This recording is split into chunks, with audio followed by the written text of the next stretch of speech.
નમસ્કાર દર્શક મિત્રો, હું છું રૂપલ વણેચિયા. સંપૂર્ણ ન્યૂઝમાં આપનું સ્વાગત છે. પાલનપુરમાં સખી મંડળની બહેનો દ્વારા કપડાં અને કાગળની થેલીઓ બનાવી વેપારીઓને આ પ્રકારની થેલીનો ઉપયોગ કરવા જણાવવામાં આવ્યું હતું.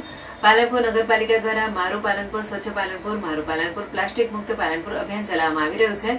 જેને લઈ પાલનપુરની વાત્સલ્ય સેવા ગ્રુપ સેવા ટ્રસ્ટ સંચાલિત સખી મંડળની બહેનો દ્વારા શહેરને પ્લાસ્ટિક મુક્ત બનાવવા માટે આ અભિયાનમાં જોડાયા છે અને પોતાના સેન્ટર ઉપર કાગળ તેમજ કાપડની થેલીઓ બનાવી આ થેલીઓ સાથે શહેરની જુદી જુદી દુકાનો પર જઈ તેને પ્લાસ્ટિક ન વાપરવા તેમજ કાગળ અને કપડાની થેલીમાં સામાન આપવા જણાવ્યું હતું. જેથી સખી મંડળની આ કામગીરીને જોઈ વેપારીઓ પણ સખી મંડળને પોતાના વ્યવસાયની થેલીઓ બનાવવા આપી પ્લાસ્ટિક મુક્ત અભિયાનમાં સહભાગી થયા હતા. નમસ્કાર, હું છું જાગૃતિ મહેતા. હું વાત્સલ્ય સેવા ટ્રસ્ટ અને વાત્સલ્ય સખી મંડળ ચલાવું છું, જે બહેનો દ્વારા હાથ વણાટની બધી વસ્તુ બનાવવામાં આવે છે. હવે નગરપાલિકા દ્વારા એક ઝુંબેશ ચાલી રહ્યો છે, પ્લાસ્ટિક મુક્ત પાલનપુર. એની અંદર અમે સખી મંડળની બહેનો સહભાગી થઈ છે.